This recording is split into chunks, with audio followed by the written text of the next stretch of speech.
everyone, welcome to Alamine Hub. Today let's correct 6 most common mistakes जो हर बच्चा कभी ना कभी करता है if you studied BSEPR theory. So let's crack it. सबसे पहला स्ट्रक्चर ऑफ अमोनिया. ठीक है, इसमें गलती क्या करते हैं कि जैसे अब इसमें नाइट्रोजन के पास 5 वैलेंस इलेक्ट्रॉन है और इसको 3 बॉन्ड हाइड्रोजन के साथ बनाने हैं, यानी कि 3 इलेक्ट्रॉन इसके बॉन्ड पेयर बनाएंगे और 2 इलेक्ट्रॉन इसके बच जाएंगे जो कि एक लोन पेयर बना देगा. इसका मतलब इसके 4 बॉन्ड बनेंगे, 3 + 1 4. तो 3 हाइड्रोजन के साथ बॉन्ड बनेंगे और एक लोन पेयर बचेगा. तो इसका स्ट्रक्चर कुछ ऐसा बनेगा. अभी हमें लग रहा होगा कि इसका स्ट्रक्चर है tetrahedral, but due to presence of this lone pair इसका जो एंगल है वो 109.5 से स्लाइटली डिक्रीज हो जाता है, लेस हो जाता है due to presence of a lone pair, क्योंकि lone pair bond pair repulsion जो है वो बॉन्ड पेयर रिपल्शन को ओवरकम कर रही है. इसकी वजह से इसकी जो एक्चुअल ज्योमेट्री है वो पैरामिडल हो जाती है, ना कि टेट्राहेड्रल. नेक्स्ट जो स्ट्रक्चर है दैट इज़ ऑफ वाटर. तो इसके अंदर ऑक्सीजन सेंट्रल एटम के पास 6 वैलेंस इलेक्ट्रॉन हैं. तो 6 में से 2 तो हाइड्रोजन के साथ बॉन्डिंग कर रहे हैं, बॉन्ड पेयर में जाएंगे. बचे कितने? 4.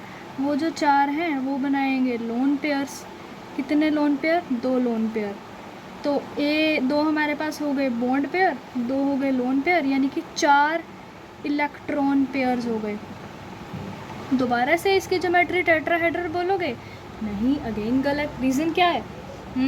Very good, lone pairs reason है, लेकिन इस बार 2 लोन पेयर हैं ऑक्सीजन के ऊपर. तो 2 लोन पेयर्स हो गए और 2 बॉन्ड पेयर्स हो गए हाइड्रोजन के साथ.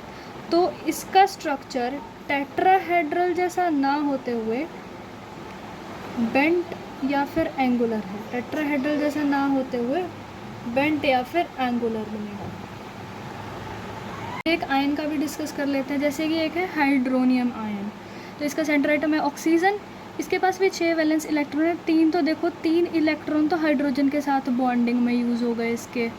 ठीक है, और एक जो इसका बॉन्ड है ना वो हाइड्रोजन के साथ कोऑर्डिनेट बॉन्ड है. ये ऑरेंज इसीलिए है इलेक्ट्रॉन क्योंकि ये ऑक्सीजन का ही इलेक्ट्रॉन है, लेकिन इसने हाइड्रोजन को दे दिया है इसी का ही इलेक्ट्रॉन हाइड्रोजन के पास. तो एक कोऑर्डिनेट बॉन्ड बन जाता है. तो बचे कितने? 2 इलेक्ट्रॉन, और वो बचे हुए 2 इलेक्ट्रॉन बनाएंगे लोन पेयर. ये रहा.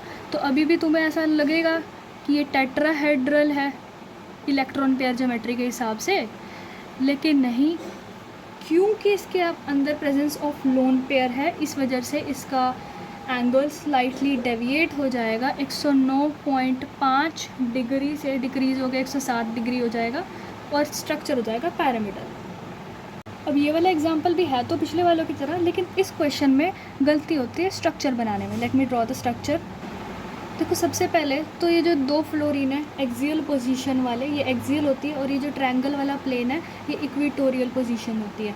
तो जो लोन पेयर है ना वो तुम्हारा ऑलवेज़ इक्वेटोरियल प्लेन में होना चाहिए, क्योंकि यहाँ पर रिपल्शन काफ़ी कम होती है as compare to axial position. दूसरा, ये जो तुम्हारे एक्सियल पोजीशन वाले फ्लोरीन है ना, इनकी लेंथ थोड़ी सी लंबी रखना ताकि ये ट्रायंगल अच्छे से डिफ्रेंशिएट हो पाए, ट्राइगोनल बाइपैरामिडल दिखे.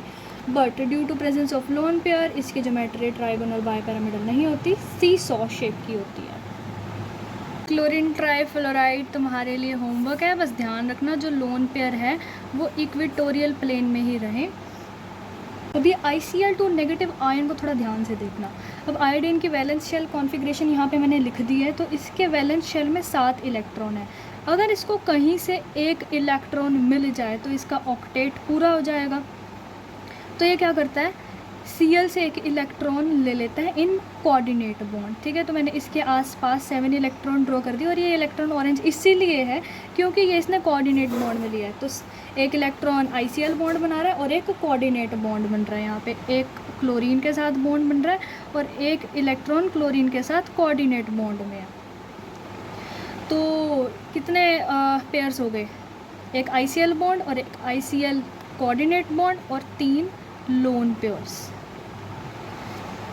5 इलेक्ट्रॉन पेयर्स हो गए, यानी कि ज्योमेट्री होनी चाहिए थी ट्राइगोनल बाय पिरामिडल, लेकिन यहाँ पर तो 3 लोन पेयर्स प्रेजेंट है, इसकी वजह से ज्योमेट्री होगी लीनियर ना कि ट्राइगोनल बाय पिरामिडल।